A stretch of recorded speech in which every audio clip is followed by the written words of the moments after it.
Selamat datang di channel ini. Sebelum Anda simak pembahasan lebih lanjut, jangan lupa tekan tombol like, subscribe, dan share agar Anda tidak ketinggalan pembahasan menarik selanjutnya. Dimohon untuk menyimak video ini sampai selesai, agar tidak salah paham dalam menyimak video ini.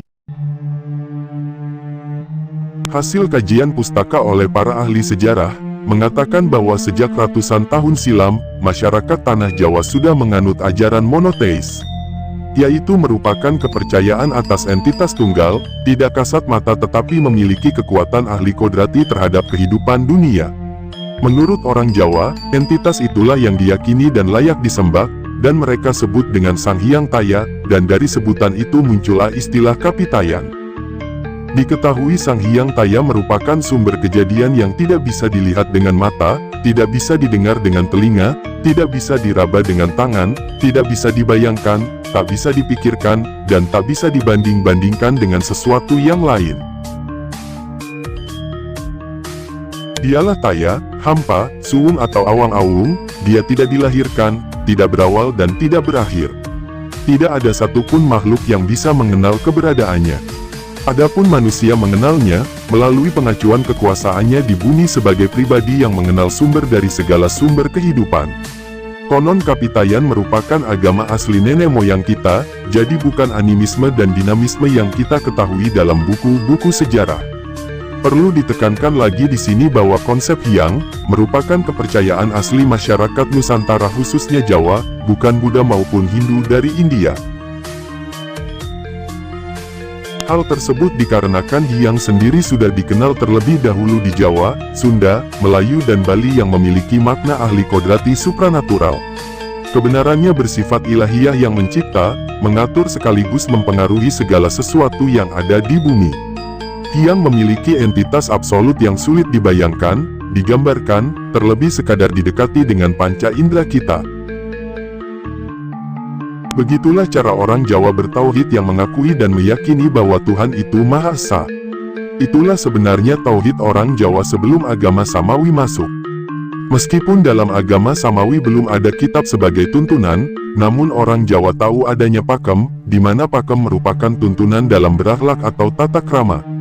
Tata krama dalam pakem itulah, oleh orang Jawa sebagai aturan dalam keyakinan Kapitayan, yang mengatur orang Jawa dalam bermasyarakat.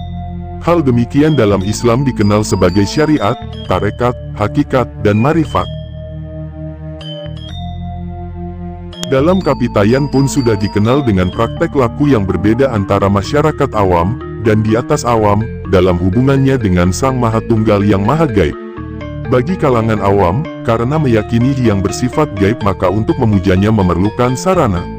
Maka dari keyakinan tersebut orang awam meyakini, nama dan sifat yang disebut Tu, atau Toh, mempunyai sifat gaib. Mereka meyakini ada yang tersembunyi dalam Tu atau Toh sehingga barang atau benda, yang memiliki unsur Tu, atau Toh, mempunyai sifat gaib. Orang Kapitayan meyakini benda yang memiliki nama Tu atau Toh, memiliki sifat gaib, misalnya seperti watu, tugu, tulang, tumbak, tunggak, tuluk, tumbuhan, untu, pintu, tutu, topeng, tosan, toya, dan lainnya. Maka dalam melakukan bakti kepada Sang Hyang Taya, mereka membuat tumpeng, tumbal, tumbuh yang digunakan sebagai sesajen. Karena mereka menganggap semuanya memiliki kekuatan magis.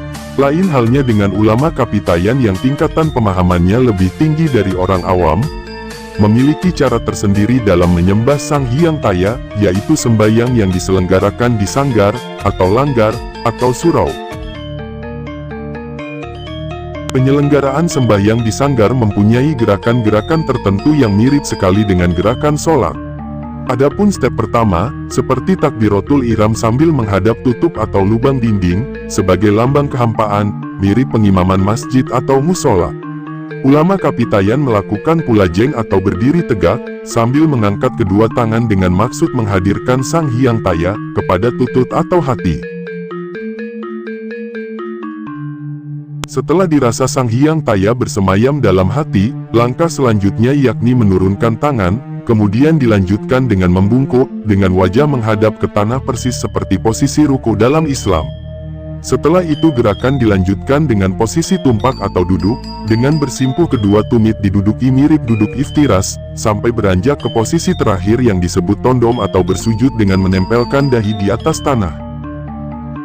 Sampai di sini muncul pertanyaan, mengapa tata cara ibadah kapitayan mirip dengan sholat dalam Islam? Benarkah nenek moyang Nusantara lama, merupakan keturunan Nabi Nuh alaihi salam?